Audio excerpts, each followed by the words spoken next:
There's a skill to business startup, and there is a skill to running a sustainable business that doesn't burn you out. One of the big things that I say over and over again is you can only work with the brain you showed up with on that day. Women are conditioned to cope, and we are conditioned to contribute. We are so hell-bent on coping, we forget that we are also supposed to enjoy. The more me I am, and the more feral I am, and the more weird I am, the happier I am, and the more money I make. We get these labels and we almost start to take them on ourselves and internalize them. Like, you put yourself in a box and then you have no opportunity to grow. When I have really clear communication about I will do this, but I will not do that, And clear is kind. Clear is kind. And clear is unkind. they try something and it doesn't work, and then they get stuck in a shame spiral. There is nothing more disabling than the shame spiral. Because of this whole narrative of personal brand, I think some people confuse that with needing to put everything about themselves online. You know, one of my best performing posts on LinkedIn last year was about forks. I'm Liza Knight, semi-feral entrepreneur. Hi, and welcome to Nurture Your Zest. I'm your host, Ashleigh King, and I will bring you a wealth of interesting people with fascinating ideas across the tech industries, the creative industries, and also uplifting stories of courage and hope. We all go through prickly situations in life. I believe that through courage, creativity, and curiosity, you can find inspiration to nurture your zest. That thing that gets you up and out of bed every morning, the thing that lifts you up and lights up your day. So join me in the studio and let's see who we have in the hot seat today. Hello and welcome to Nurture Your Zest. We're here today with Liza Knight, who is one of the people that I look up to a lot, although she may not even know that I'm watching her. Welcome, Liza. How are you today? I'm really good. I'm feeling full of positive energy today. I love that, and I'm so happy to talk to you. So tell us about yourself. So I am an entrepreneur. At this point, I run Mint Business Club, which is a business club for business people who aren't trying to fit in the mold. They are trying to do things their own way and follow their own instincts and their own values. And that's mostly micro business owners. They're quite experienced. They've been around for a while. They've figured out pretty much what doesn't work, and they mostly know what they need to do. They just need to get on and do it and have a bit more confidence with that. So yeah, I run that, and that we have coaching and we have events and things there. But then I also still run the Tea Enthusiasts as well, which I'm never far from a cup of tea. But yeah, the Tea Enthusiasts I've been running for. This will be our 22nd year this year that I've been running that. So it's a business, it's a tea merchants based here in the Northeast where we import, blend and sell tea directly to customers. I mean, so much to say there already, but 22 years in business is quite an achievement. Yeah. You know, I think I'm 7 years in, something like that, 5 years. It's hard to remember when certain things became limited and all that kind of stuff. Well, I think like me as well, though, you've always had little overlapping projects as well. Absolutely. So when you try and break it down into a timeline. Yeah. Exactly. So 22 years though, I mean, gosh, I bet you have had lean years and fruitful years and a bit of a roller coaster in between. Would you say that's true? Definitely. And I think there's a skill to business startup, and there is a skill to running a sustainable business that doesn't burn you out. And those are very different skills. And I mean, in between those two things, where Mint is obviously, I'm just 2 years into that. And then coaching I've been doing for 5 years, and then 22 years for the tea. But in between that, I've had various other different businesses going on. And it's the different skill sets and the transferable skills you pick up along the way, which I think always astonishes me, the things that you learn on one thing that then you can move to another. But yeah, no, it's 22 years is, and you'd think, oh, you can do that with your eyes closed now, but business changes. You know, the business world 22 years ago isn't what it was now. And some things are easier, like building a website is so much easier than it was 22 years ago. But other things are harder, like it's a really competitive market and, you know, social media and the drains of that kind of thing. So yeah. Well, there's so much I want to ask you. And I think before we get into the deep, kind of really juicy stuff, Tell me about tea, because it's super fun. I love tea. I love special blends. Yeah. What is your favorite tea? That's a like really which hard is your one, favorite actually. child question? Yeah. So I'm very mood drawn towards teas. I very Mhm. much believe that your body knows what it wants. And if you listen to it, it will tell you. So sometimes I literally stand in front of my teas and just my mood will go, oh, you really want tranquility today? Or so this morning it was Lapsang Souchong, which is, I don't know if you can smell it, it's a really smoky blend. And I think given the weather outside today, my brain is trying to think about warm fires and cozy snugs. So I think that's probably where that's coming from, that sort of nourishing energy. But yeah, there's a couple of my teas, and I won't name them, that I'm not a big fan of. Oh, right. But they weren't blended for me. They were. I've got 150 different blends. There's going to be a couple of them I gosh. don't like that much. That's so interesting. 150 blends. That's a lot in your kind of repertoire of teas. Or what is the kind of collective noun of the tea? Catalogue, boringly. Wow.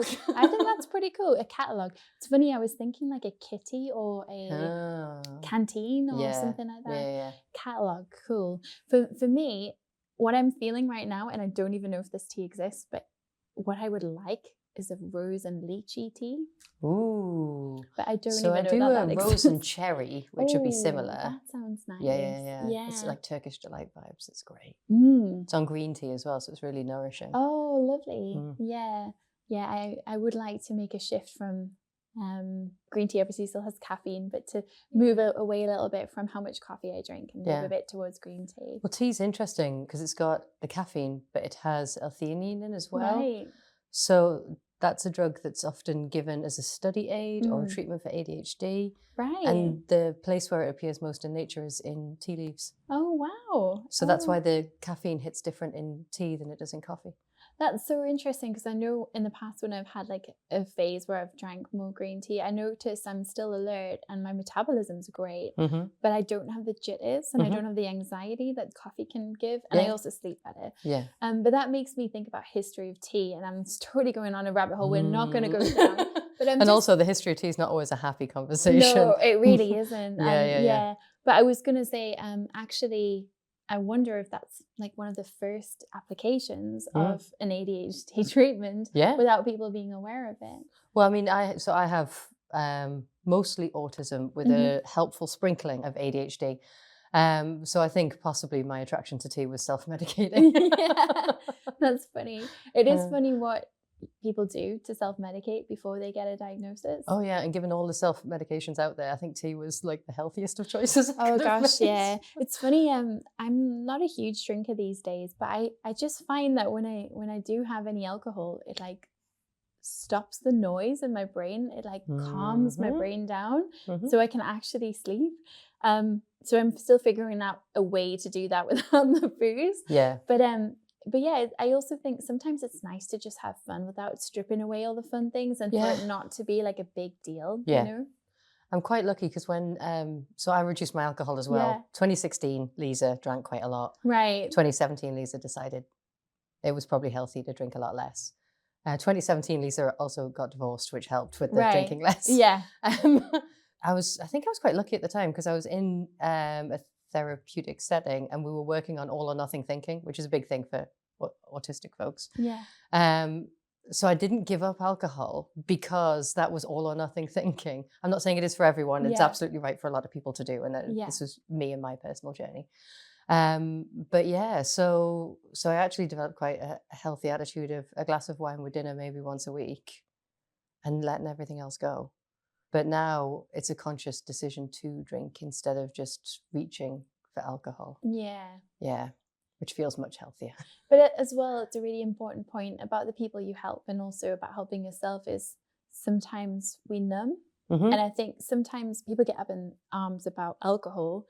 It is a very dangerous drug, so to speak. But so is, shopping addictions that get you in wild debt or porn or there's lots of ways people numb and look for dopamine or validation. Scrolling. Often, so I get clients who come to me, business owners, and they will talk to me about what they consider to be bad habits. I Right. do not call them bad habits. Right, okay. But they have habits that they are engaging in that they'd rather do less of. Scrolling on the phone is a key, that's classic. And they're always like, well, if I do less of that, I'll be successful, which I'm not entirely sure is true to begin with. But the first thing I do is look for what's the secondary benefit. Because there's a reason why you're doing it. And it's possible you could meet that need in a different way, but also it's possible that that habit is actually meeting that need really well. So we just need to put boundaries and controls around it so that you feel more in control of it and then accept it for the thing that it is. That makes me laugh because there's I had a particular time where I was kind of buying stuff on Instagram a lot, and it was always eco-friendly, very natural kind of beauty stuff or cleaning products or something to improve my life in some way. Yeah. But what I found is I was spending more than I'd like, and probably when I didn't really have a lot to spend in the first place. Yeah.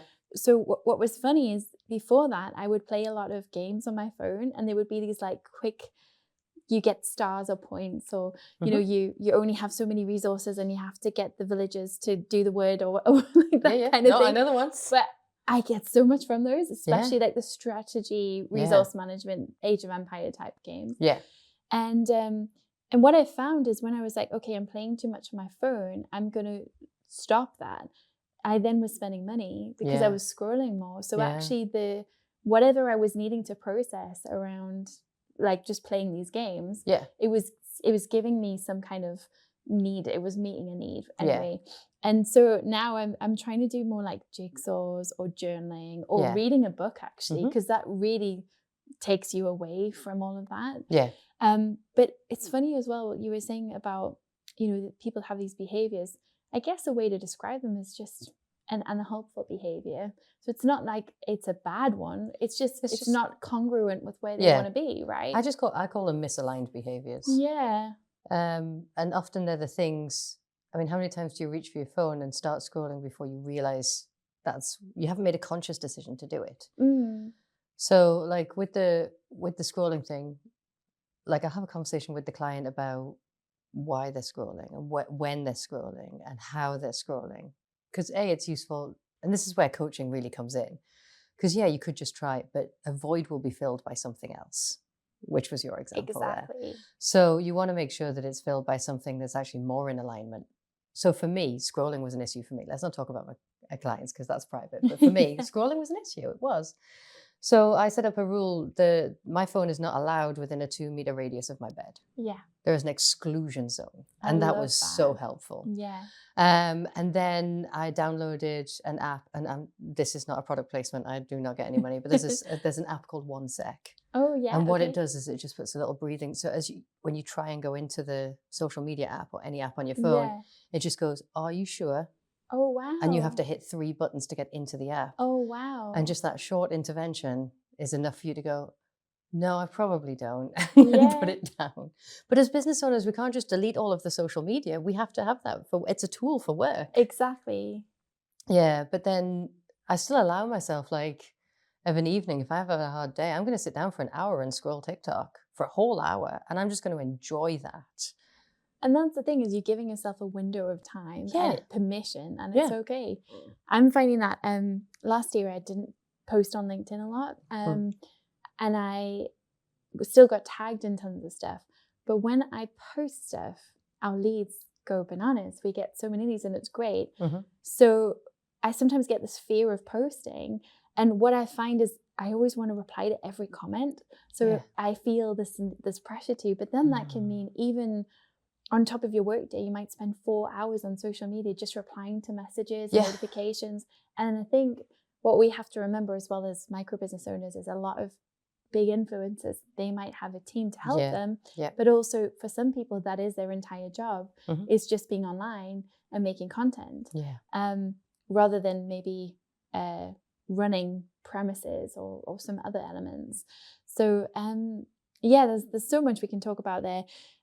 One thing I wanted to talk about with coaching is that I know in neurolinguistic programming, which I'm a coach in, we talk about the map is not always the territory. So, you know, sometimes the client will come to you with a problem, but actually that is not the problem. It's a completely different issue or a separate issue that they've completely blind to. Do you ever see that? Have you experienced that? All the time. Yeah.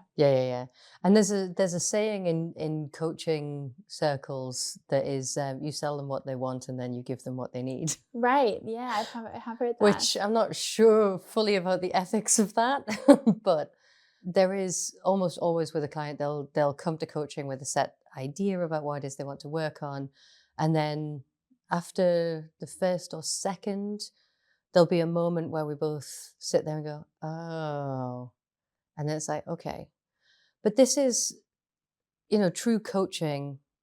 The real rule of true coaching is that it should be client-led. You know, the coach shouldn't have this preconceived idea of how things should go. There shouldn't be a full plan. Some plan, like let's not show up with a completely empty head, but it should be client-led, and that means that you have to be well resourced and trained so that you can go with the flow. When the client comes and has something completely different, you have to be able to just go, okay, well, we were going to do some NLP today, but actually we're going to do some transactional analysis instead. And also for that client, they might not even know what those words mean. Oh, no, they don't need to. Exactly. They shouldn't need to. Yeah. No. But I think as well, what you've said, which is really important there, is about being well-resourced. Yes. Because if we are not looking after our well-being, so if we perhaps were doing things that aren't congruent with who we want to be, like our big picture self, you know, if we don't have practices to look after ourselves, we're not going to show up in a way that is really a good coach, you know. So and that's not about being good or bad or shaming kind of things people do. It's about having daily kind of, hey, how did today go, and if I were to fix it or tweak it, what would I do? So so I love what you're saying there about being well resourced, which also makes me think, what about times where you are at burnout stage, but you also have clients? How do you do that? So I'm very lucky because I have the two businesses. I don't keep a full client roster. Like I'm not going meeting to meeting to meeting to meeting. So if I have client meetings in the day, it's one or maybe two. It's not a full day of. And I have enough support and resource and not inner strength, but inner calm that I can put myself on hold for an hour. But I know that I will come back to myself. Like I have that self-trust that I can do that. So I can show up for the client fully in that way and then go back to myself afterwards. But it's also, my background many, many, many years ago was in social work. So learning how to keep away from compassion fatigue and making sure that you're only carrying with you what's yours. But it's also, I have regular supervision. I have coaching supervision, and that's a practice that I think is vital for coaching. There will always be a client I had a client recently, every time I came out of a meeting, I was feeling frustrated. And so I took that into my supervision, and I was like, why am I feeling this at the end? And we talked it through, and anonymously, obviously, we talked it through and we went through the notes, and I was like, oh, okay, I get it now. You know, this is why I'm feeling frustrated. And actually that led me to understand that I wasn't the right coach for that client. Wow. And so I referred them on to someone else. Like we finished the little bit of work we were doing, you know, they weren't just abandoned, don't worry. But I actually had another coach who I thought would be a much better fit for this client. And, you know, we had a chat, they agreed, they moved on. But yeah, supervision is one of the ways that I make sure that I can stay well-resourced to do that. But I do lots of journaling and things like this too. I love a bit of journaling. Me too. I find it so powerful. Yeah. But I think you've pointed to a really important ethical point there around supervision. A lot of coaches don't have supervision. No.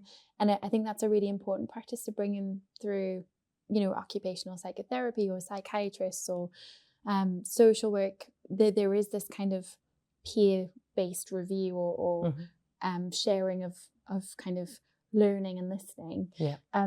it's one of the things that worries me a lot about the coaching industry. You can buy a coaching qualification for 27 quid or whatever, and it's an hour and a half course you do, or so I think it's also not to gatekeep people from becoming coaches, because I think there's also this elitism around it as well. Yeah. You know, you can't afford a level 7 or whatever degree in coaching. Yeah. But I think it is important to just be mindful of the fact that if you're going to coach someone, you're holding space for them. Mm-hmm. And that means also that when you show up, you've got to do the work yourself. Yeah. And it's something that worries me sometimes about the coaching industry. I really do. Yeah. Think And about it a lot. if I'm going to say something controversial, which I usually do. Please, we're here for it. We want to learn. It's something that I see a lot of in the neurodivergent space. People very newly getting their diagnosis and then immediately going into coaching. And I do think, you know, I am neurodivergent and I am a coach. I don't work exclusively with people with neurodivergence. I'm a business coach who holds space for neurodivergence and who adapts for neurodivergence. But yeah, I think there's that old adage of sort of giving from the scar and not the wound. And I don't say that, again, I don't say that to try and gatekeep. I say that because it can be damaging for the practitioner and the client. But with a little bit more space and a little bit more care, it can be such a wonderful, positive thing to have more people with neurodivergence in this space. And I'm here for that. And I would like to see more of that, but done in a way that keeps everybody healthy and happy. It's something that's really important to me as well, around how we tell narratives online, how we tell stories around, are we trauma dumping on people? Are we I hate going to an event where it's just somebody sharing really, really very detailed experiences of a traumatic experience that without thinking about the audience and how they're going to process that. And I also see this a lot in other content creators. You know, we go online, we see these short social clips and it's like, you know, a horrific story in 30 seconds. And the thing is, for that host, they might get lots of interaction, they might get lots of reach and growth online. And for the audience, they're like, wow, this is so awful, this person's so inspiring. But for that guest, they've been re-traumatized, and then they've also put something online that people will have so many different points of view about, and then their family and friends will have so many different points of view about. And it's how do you give people space to share their story, yet also protect them and love them and give them a nourishing experience. It's something that I feel so strongly about. It's something I come up with in business coaching as well, because obviously business in 2026, but the prediction is we're going to be going further and further into the human element of business with the rollout of AI, and we've had the years of COVID and everything going online. And the feeling is, from all of the analysts, I think they're probably right, is that what people want is more of a human touch now. Again, they want the in-person events. They want to connect with real people. And I do, because of this whole narrative of personal brand, I think some people confuse that with needing to put everything about themselves online, like their entire life, everything in the past, everything in the day-to-day, and needing to show up constantly. They confuse the word constantly with consistently. And I think there is a lot of damage that can be done in that. If you look at my social media, you wouldn't particularly know that I have children. That was a conscious choice I made all the way back in 2006 when I first joined Facebook, and I've stuck with it, 20 years. And I don't talk about my dating life. I don't talk about my parents. I don't talk about those things are private. But what I do talk about is the stuff that's relevant to work and the stuff that me sharing it could help other business owners. So I talk about my business journey and my journey through entrepreneurship being also a journey of self-discovery and self-trust. And I talk about, one of my best performing posts on LinkedIn last year was about forks. And because I went into a restaurant in Portugal and they presented me with a fork, and I am autistic and a lot of my customers are neurodivergent, but I picked up this fork and I freaked out because it was such a weird fork. So I was like, well, if I've had that reaction to it, then my clients are also going to probably have that reaction to it. I know my clients well enough that I know that they're going to have a reaction to this fork. So I put up a post about the fork in my own words and in my own language. And it got so much interaction. And I got new clients off that post. Wow. Because I know my clients and I know what they're going to connect to. And it's about having that level of knowledge about who your client really truly is. So anytime you see a news story or something happening in the street, you can go, I know exactly how my client would feel about that. Yeah. And that's how you share like the emotion and connection of yourself without having to share everything about yourself. Because you need to protect bits of yourself. It's something I'm really curious about at the moment, and I'm actually wanting to speak on more as someone who has a platform and is uplifting people's voices. To how do we do it responsibly? And one of the things that I'm thinking about a lot is, we hear the word authenticity so much, and it is important. For instance, I'll have my own audience, you have your own audience, but by you being on this show and various other guests this season, they will connect with somebody and they might think, oh, I want to go find out about those teas, or I want to go and learn about that product, or I want to do this or that, or like I'm interested in this person. And more than ever, it's important for us to think about what we want to say online. I'm also really intrigued. There's a guest that I'm really hoping to interview who's done a lot of research about women and cybercrime. Oh. And it's about what happens when women share stuff online and how vulnerable they can be, and what happens when maybe people have left a relationship and gone into another one, and there's stuff they put online already, and you have things with so many digital creators now, like OnlyFans, for instance, things like this. What happens when 10 years on, you're in a different situation? And I think this is where authenticity, it is important and it can be so powerful. And I love that it's a word many people subscribe to. For me, I'm a really shy person. People don't understand that because I have a podcast and I'm extroverted. I get it. And it's like there are parts of myself that I just don't want to talk about online. And I think it's so important to have layers. To go, I'm gonna share this version of myself with you, and you should be really honored to see this part of me. And I'm not talking about you and I there. I'm talking about like in general. And I think having the choice is important. The things that I do and say to trying to explain to Paul, my husband, like the thing I need. I don't always use it in a very linear way. It might be the thingy, like I remember we were playing a board game once, and it was a clue like about who wrote Sherlock Holmes or something like that. And it's not the right thing. I'm not even saying the right thing there, but like I came up with something obscure like Alfred Hitchcock or something, and it wasn't the right one, but it was the right answer, but it was the wrong clue. I still got the right answer. I don't. So do you ever have like brain fart moments like that? Yeah, totally. Especially with menopause. Like I'm deep into HRT, but it's still. So talk to me about that, because I have no idea. Like I'm learning about menopause. I'm 37. I'm figuring out that that's coming soon. But like, how has that affected your life? What is it, especially being neurodivergent? So I think as a woman, if you have female hormones and you're running a business and you're not considering your hormones as you're running your business, you are going to struggle more. Right. And this isn't me trying to be like, oh, women just need a week a month to lie down. Like some women do. That's fair. But one of the big notions of Mint Business Club, one of the big things that I say over and over again is you can only work with the brain you showed up with on that day. There is no point in sitting in your desk chair wishing for a different brain or hoping it's going to show up, because that's not going to happen.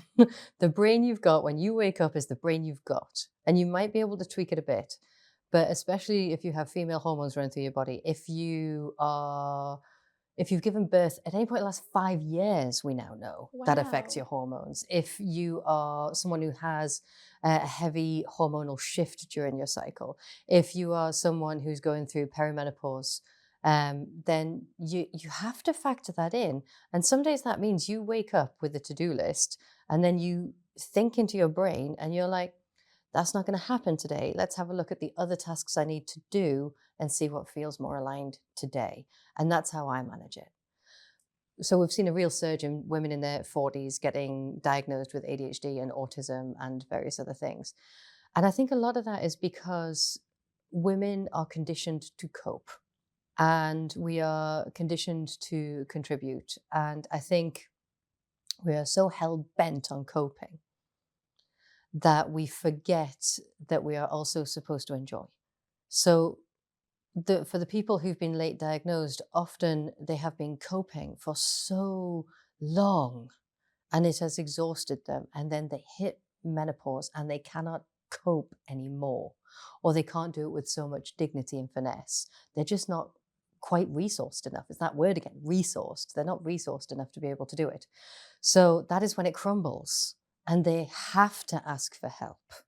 And because they're put in a position where other people notice, and this is the thing, don't go on a soapbox, but this is the thing with autism and with menopause and with ADHD, other people only notice it when it becomes a problem for them. Yeah. When it's, for a lot of women, your autism, your ADHD and your perimenopause are your problem and they are internalized. And so nobody else thinks it's a problem. It's only a problem when it impacts other people. And I hope that we can stop that thinking, because if it is a problem for you, it is a problem. And you deserve to be happy and you deserve help. And that's part of the feral thing. It's okay to take up space. It's okay to be inconvenient. And I mean, I'll do a shout out for Michelle Minikin's book here, The Good Girl Deprogramming. Yeah. Again, I am not on commission with that, but her work is so good. I love it so much. I am a rebel woman. I've taken her quiz. You'll be unsurprised to hear that I'm a rebel woman. It's funny, I was the good girl, so that's really interesting. I think, I mean, I've never been described as well-behaved. But well-behaved women rarely make history, as they say. So, yeah. But the interesting thing is, the more me I am, and the more feral I am, and the more weird I am, the happier I am, the more joy I have in my life, and the more money I make. That's so cool. Yeah. Yeah. And you think when you start putting up all these boundaries, because a lot of this is about boundaries, you think you're going to upset a lot of people. And you do upset some people, and some people do go their own way. You do lose some people, but they're people who you should lose. And some of those things are harder than others. So having to reestablish boundaries with my mom was really hard, and it took us years. We're in a great place now, though. And with some people, it's easy. But the boundaries are so important because they keep me safe. But what I've also realized is that they make other people happy too. When I have really clear communication about, I will do this, but I will not do that, that's what children want in solid parenting. They want to know where the boundaries are so they can feel safe within the boundaries. Adults want that too. And clear is kind. Clear is kind. And clear is unkind. I love that. It's Brené Brown. And I just think it's so valuable to actually put that into action. What I love about you is like, sometimes the two of us kind of like ghost each other's emails, but not on purpose. It's not, ghost is not the right word, but it's more like we just don't quite get to it yet. Yeah. And it's never a conscious thing. It's more like a, hey, I'm busy type thing. Yeah. We always come back to each other, but I love that you have that understanding of, rejection sensitivity disorder, or just, is it dysphoria or disorder? I don't know. I think it's disorder, RSD anyway. Yeah. But you understand that how someone might take that, and you'll be like, hey, this is no reflection of how I feel or care or how I'm enthused about you. I just had other things, and I love that because it gives me the permission to be like, I dropped the ball, I'm sorry, Yeah. So I think that's really important. Something I want to ask you about, and this is really important to me at the moment. So I was diagnosed with ADHD late in life, but perhaps earlier than some people. So I was 32. And what happened for me was I was such an extrovert, and I was a student, and I was doing a master's in business administration and an MBA, and I was interacting with about 350 other postgraduate students every day because I was involved in a student society. I was president of TEDx Newcastle University. I was, doing so many projects and studying and running my own business. So I had so much noise and chaos, and it was fabulous. Yeah, and been there. Then the pandemic happened, and all of a sudden I was behind a computer by myself, and I was lonely, and all of my energy just zapped. And I experienced, health issues, all sorts of stuff. And then I got diagnosed with ADHD, and it felt like the biggest secret I'd kept from myself. So at the time, I really identified with ADHD, and a bit like you're talking about with those coaches, I wanted to do every course. It becomes your whole life because you hyper-focus on it. It does, and that's what we do. We get so enthusiastic. Yeah. But what I found is then I started to explore dyscalculia, which I do think I experienced. Oh, I have dysgraphia. Oh, wow. What's dysgraphia? So they thought I had dyslexia for years, but I had an adult reading age from a very young age, but I get B's and D's back to front, and like I cannot follow a spelling rule to save my life. Wow. Like I'm horrendous at spelling, and I just take a handful of commas and just throw them across a page and hope for the best. Like that's my approach to grammar. So luckily now we have tools for all of that kind of thing, so it's a lot less disabling. But yeah, and often mixing up numbers, so I switch numbers around. Wow. Interestingly, I did my own accounts for a decade. Yeah. But a spreadsheet will check all of that for you as long as you're thorough with it. So yeah, it's a learning challenge, but. Well, what I was going to say is, so I mean, for me with dyscalculia, for anyone who doesn't know, it's numbers, and it's sometimes consequences around many choices, especially when you throw in the impulsivity of ADHD.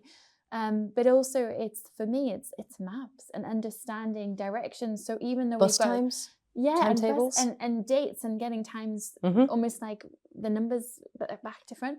Last night I was trying to get to a restaurant for this important meal that I needed to be at, and I spent 35 minutes going around in about a 1 to 2 mile radius in the same area, trying to understand this map, going upstairs, downstairs, left, right, in a hurry. Freaking out, and I almost didn't go in because I felt like such a failure because I couldn't read the map.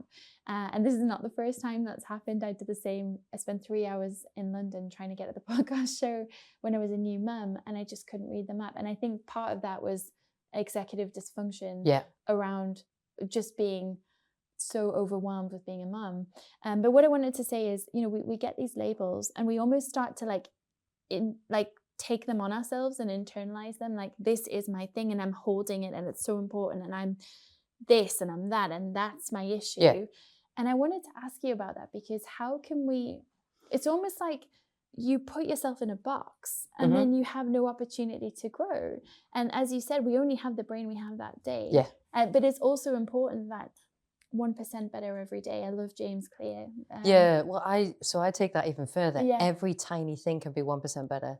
So think about how you're sat right now. How could you be sat 1% more comfortable? No, more comfortable. Oh, that's so funny. I straight away went to performative. That's because so you're, that's really interesting. So what you're touching on there is one of my favorite things, and it links into the feral thing. So I got diagnosed like 20 odd years ago. I was assaulted with my diagnosis, is how I describe it. It was offensive. But I have gone through this process for a lot longer than most of the women who've got a diagnosis. And I've had the opportunity to explore it in deeper and more rounded ways and see the impact over a longer period of time.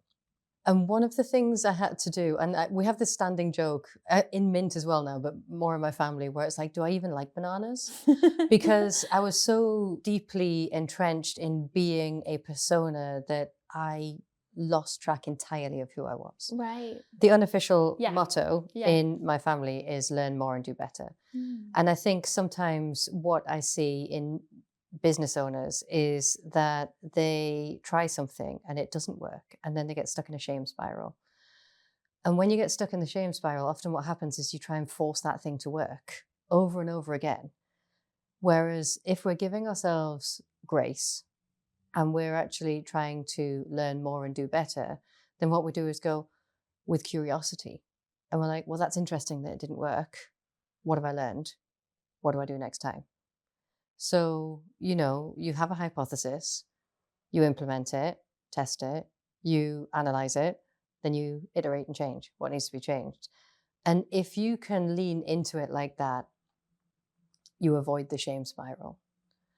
And there is nothing more disabling than the shame spiral, because that's what's going to send you under a duvet. Oh man, for like a year or even like I had a really tricky 2025 at times, and I do feel like I was gagged. Like I could not post things because I didn't want people to see a part of myself that was struggling so much, because I wanted to be a positive leader and things like that. But shame is not the most helpful emotion. What I see shame as is it's information. And it's like, how can I take this yucky feeling and what can I learn from it? And I love what you said there about we need to iterate and we need to change. Because I think what happens sometimes is we go, well, this is my business, or this is my project, or this is what I'm doing, and this is what I set out to do, and it's not working. But instead of doing that, changing and evolving and giving ourselves permission to go, it's okay, I'm going to pivot, I'm going to learn. We actually just force it, and then it just feels gross, right? But there's two things showing up there. So you've got the shame, but you also have, and what I think is a critical thing for business owners, self-trust. So you know that you're struggling with your self-trust when you need to make a change. You know that you need to make a change. And instead of making a change, what you're doing is going to your Auntie Betty and going, what do you think about this? And you go into Uncle George and be like, what do you think about that? Like, what do they know?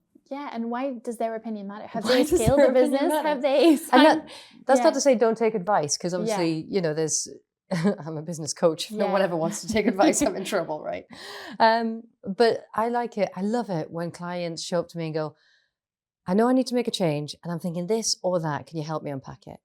And that's the other key thing with coaching. The brain that holds the problem usually holds the solution. Wow, it just needs to make sure you can do a full tour of everything to make sure you're making the right decision. And someone who can hold you to your core values, because that's the true essence of being feral, is living your life exactly the way you want to live it, and not apologizing constantly, and not sacrificing yourself for other people's comfort, but also still being a good, helpful member of the community and the ecosystem. You know, it's not about abandoning everyone else. And sometimes when I say this, people are like, oh, well, you go off semi-feral and you just do whatever you want and it doesn't matter about the impact on other people. Absolutely not. You know, it's about just being fully you without apology, but in a way that makes sense and helps you to thrive. I love that. So cool. But there's something I do want you to talk about, because it had such a powerful impact on me. I think it'll really connect with a lot of our listeners or viewers. So I know I have no idea what's coming out next. So there's a special way that you manage your energy if you've got a series of tasks. Now, can you say it in the Yes, I can. I can say it in the wholesome way. No swearing on the... You'll notice I haven't sworn once. I'm really proud of you, actually. I'm so proud of me too. We have had some swearing on Nurture Your Zest, but for me, it's not really my vibe. It's not a Nurture Your Zest vibe. Yeah. So, it's also, everyone is welcome here. What I wanted to say is, can you talk about that? Because that was such a pivotal learning thing I needed to learn. And I learned it in a quick conference interaction that was so valuable. Yeah.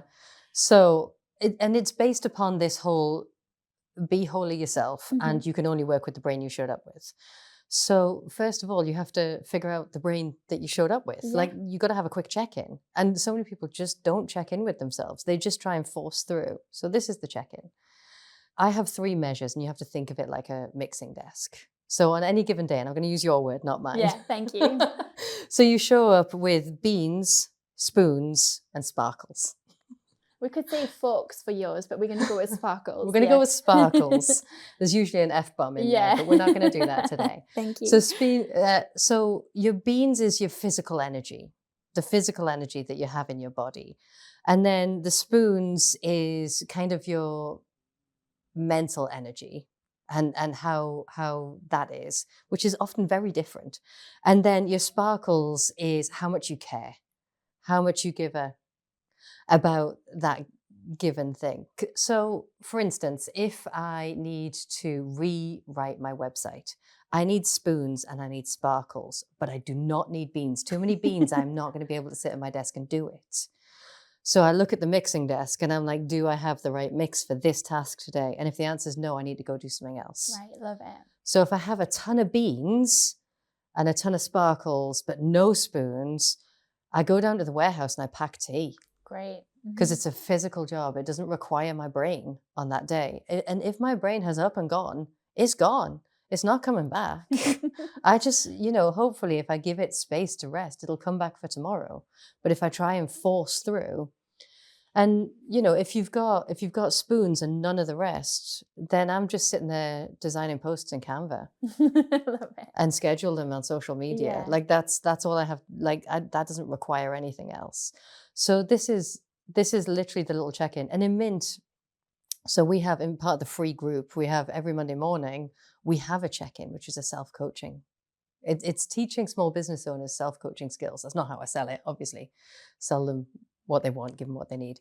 So it's called the Monday Morning Motivator. And we do a check-in every single week. And for people who've been showing up for that for 2 years now, they now have 2 years worth of data that shows them at which times of year they're this and which times of year they're this. And for women, they can, with female hormones, they can look at their cycle and understand that a bit better. Or they can understand, well, when the kids are on holiday, I'm not going to show up in this way, which stops people trying to be something they're not, because you have data. Data's powerful. It really is. As a member of Mint myself, and having experienced Mint, and it really is a wonderful support structure. And one of the things I love the most is that accountability and being able to set an intention. Gosh, what a wonderful chat. And I wish we had more time. I'm always like this, I want to ask you so many things, but I'm so grateful for you for giving us your gift and wisdom around the beans, spoons and sparkles, because to me that really is something I've put into practice in my business in everyday life. So my one word I have to ask is, my one question is, what is your one word to nurture your zest? So my word of the year this year is, so I seem to be stuck on C words. Don't say that one, please. No, not that word. No, even I don't go that far, especially not in public. That's a close the door of a dark cupboard and mutter it to yourself under your breath word. No. So this year, my word is coalesce. Right. What does that even mean? I know. I didn't think it was that weird a word, but so many people have said that. It's a beautiful word. So for me, it's a word that means bringing the threads together into one weaving. Wow. Okay. If you look it up in the dictionary, that's not. It means words. For you, that's more means poetic. That. That's the poetic meaning of the word. Yeah. So, and for me, that's about, I've done a lot of unpicking, and I have these different parts of my life. So I am a mom, and I am autistic, and I have the tea business, and I have the Mint business, and I'm dating again, which is wild in your 40s. And then I'm a woman who has older parents, and that brings challenges. I have a sister, so there's all these different elements of my life. And we're always working on different parts of ourselves. Like, you want to eat healthier, and you want to go to the gym more often, or move with intention, or read more books. So there's always me things. How do I bring all of these threads together in one cohesive image that feels like a warm blanket for me? So that's my mission this year. Coalesce. I love that. That's a great word. I think, have I chosen a word? Oh yeah. Value. Ooh. I want to feel valued, and I want to see value in myself, and I want to uplift others to find value in themselves. So that's my word of the year. If I was your coach, I would encourage you to find opportunities to recognize your own value more as part of that. Well, I will explore that. That's something for my journal tonight. Thank you very much. You're welcome. I got free coaching. Thank you. Thank you so much for listening to Nurture Your Zest today. If you're feeling extra kind, it would mean so much to me if you could share this episode with your friends or family, or anyone who you think might feel inspired by this content. Liking, sharing, or interacting with our content is a great way to support us as content creators, and it helps us to bring interesting stories and more people to you. This podcast is a Flamingo Heights podcast studio production, and I've been your host, Ashleigh King. If you liked today's episode, follow the video on your screen now, or check out the link in your show notes to find similar content.